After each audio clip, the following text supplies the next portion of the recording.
Traffic na naman dito sa Labisares. Meron daw nasirang truck.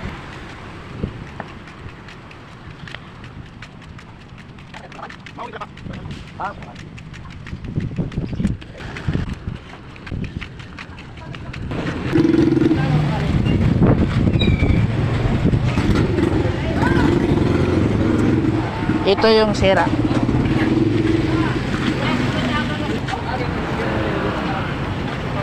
Dito yung daan niya papunta doon. Nasira. Kaya hindi makausad yung traffic, nagka-traffic na.